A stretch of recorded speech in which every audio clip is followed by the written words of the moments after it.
Hello friends, in this exercise we are going to learn about date and time function. If we write a date in a cell, say suppose it is 21st of August 2018, after pressing enter you will see it is appearing as right aligned.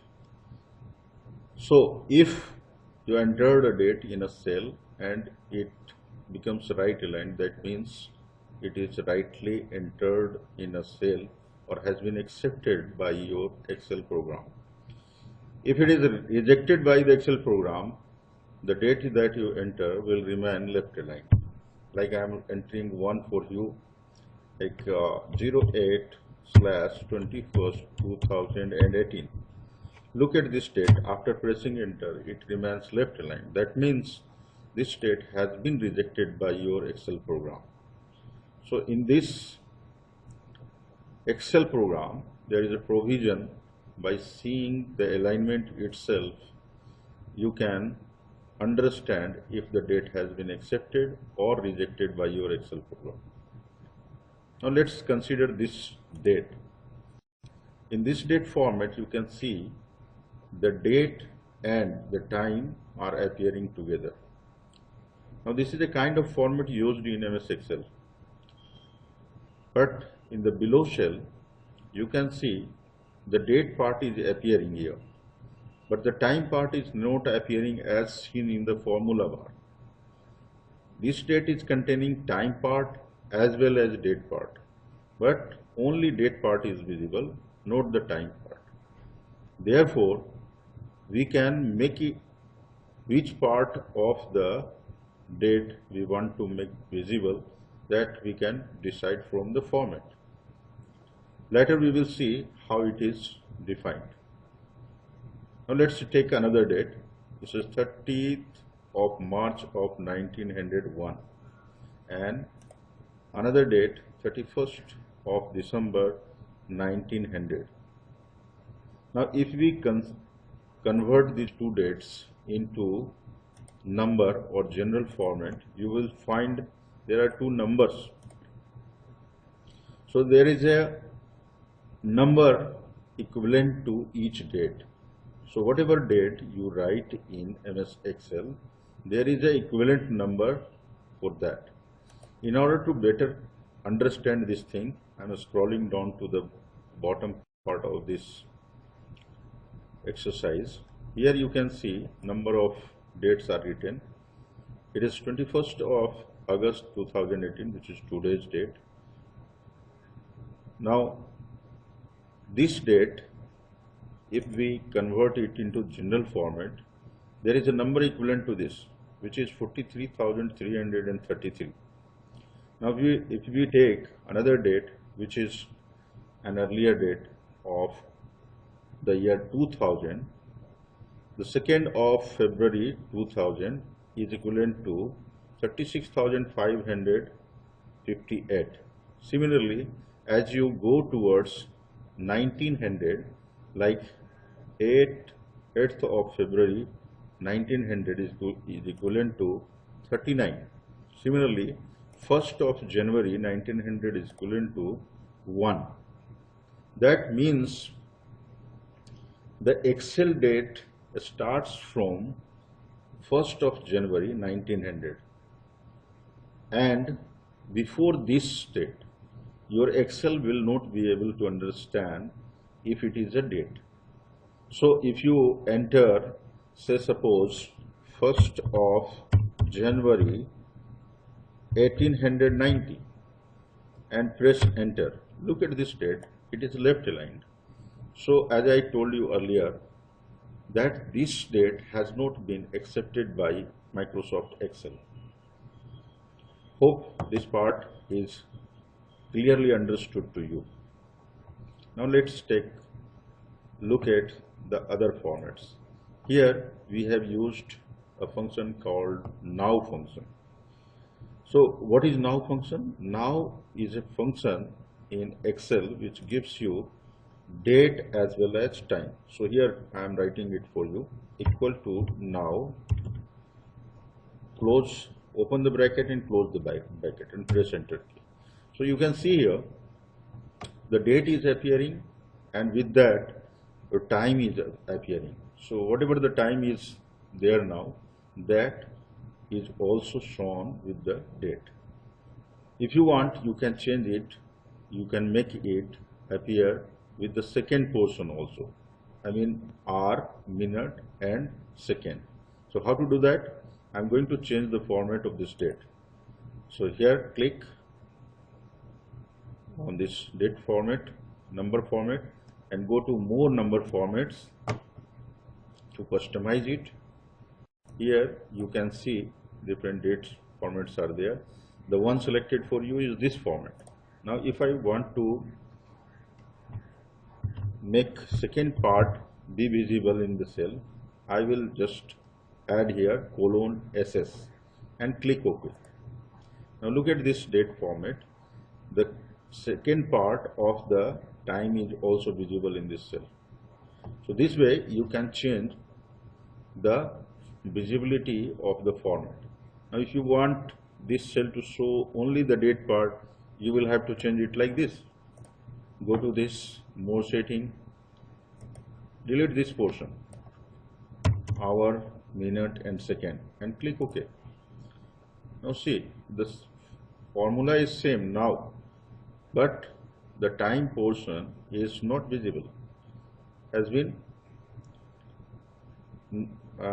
this has been not shown in the date format.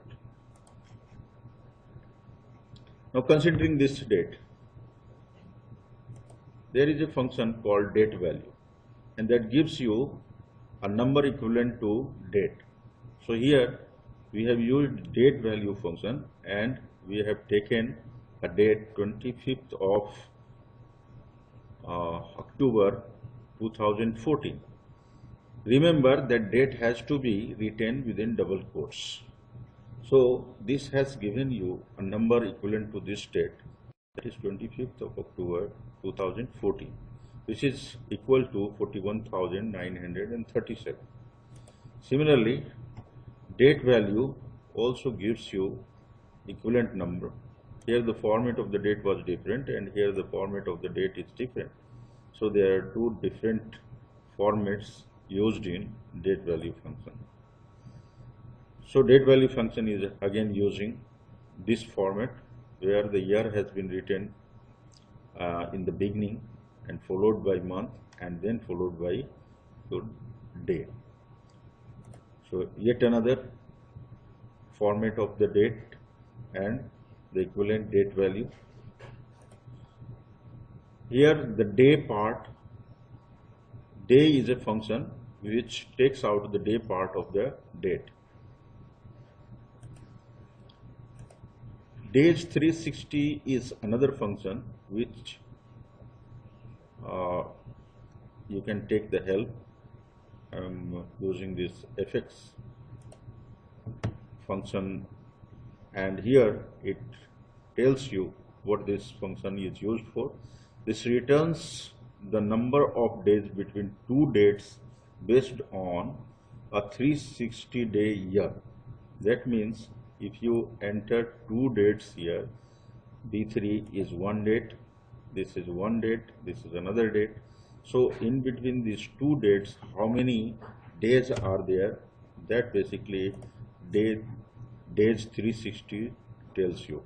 Considering there are 360 days in a year, not 365 days. Please remember. R is a function which takes out the R part of the time. Similarly, minute is a function which takes out the minute part of the time, maybe from the date also. And second is a function which takes out the second part of the time.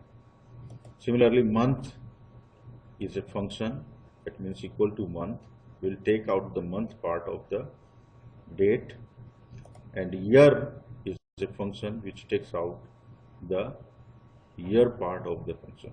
Similarly, weekday is a function which tells us what day it is on a particular date. So it gives you a number between 1 to 7, 1 says 1 is Sunday and 7 is Saturday. So this way you can understand which day it is. So here we have used today function, which is a number here, but you can convert it into date. Select short date format from here, and you can see this number has got converted into date. Similarly, there is a number here for now function with a decimal value, but this decimal value shows the time part. So if you select the date part here, long date, so it is giving you the date, today's date, and if you select a time, it will give you the time now, exactly now what is the time that it gives you. So time is a function which again gives you the time.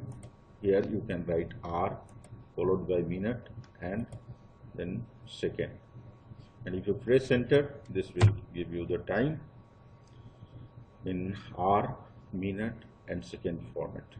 Also it will write PM or AM for you. So that's it in the date and time function and the format. Let's discuss yet another useful thing.